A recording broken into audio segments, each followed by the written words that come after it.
تیپی خوار 21 ساڵانی هەولێر لە یاریەکانی هەفتەی شەشەمی خولی عێراق و لە کۆمەڵەی باکوور لەسەر یاریگای دووەمی پێشوازی لە نەورۆزی پێشەنگ کرد.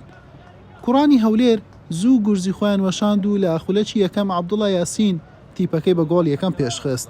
هەردوو تیپ کۆمەڵێک دەرفەتیان لە پێش بوو بۆ گۆڵ تۆمارکردن. نەورۆز ئامانجی یەکسانکردنەوەی ئەنجامەکە بوو. هەولێریش زیادکردنی جیاوازیەکە نیوە یەکەم گۆڵی زیاتری لە خۆی و نەگرت و بەم ئەنجامە کۆتایی هات. لا نیوەی دۆم سپی پۆشەکانی سلێمانی یاریەکی تاگلایانیان ئەنجامدا.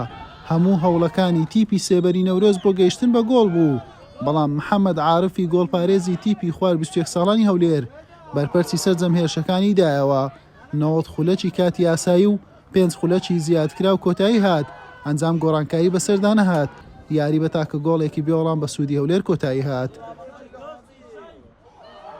سەرەتا سوپاس بۆ خی گەورەکەەوە و فەوزە میمەمە دەزنێنەوە یاریگای خۆمان یاریدا توشمان لە دەرێ شاڵاویش بە فەوز دەبینەوە دڵیان دەران خۆش دەکەین سوپاسی هەندەرانە دەکەین بە خێرات نێوەش دەکەین یاریەکە ئەتا بڵێن ئاستەکە مامناوەن بۆ هەردوو تیپ هەجمە دەگۆڕدراوە ئەلحەمدولیلا ئەمە فەوزمان بەدەزینە گۆڵێکی فەردیمان کرد یانەی نەورۆزی ژیانەیەکی باش بوون هیوادارم لە یاریەکانی دیکە سەرکەوتوو بن. ئێمە ڕاستە چوار یاریمان لەسەر یەک برد بۆ ئەمە پێنجەم یاری تەبەن پیرۆزبایی لە یانەی هەولێرەکەم هەولێر ژیانەیەکی چاک و ئەزمونێکی باشیان هەیە تەبەن نادی هەولێر لە ساحەی خۆیان قورسە یاریکردن بە سپاس بۆخوا ئێمە لە ناو یاریگا توانیمان کۆنتترۆلی یاریگا بکەین و توانیمان چەند فرسە دروست بکەین و ئەو فرسانەمان ئێستیقلال بکردایە زۆر بە ئاسانی نەتیجەکە لە بەرژەوەندی خۆمان کۆتایی پێها.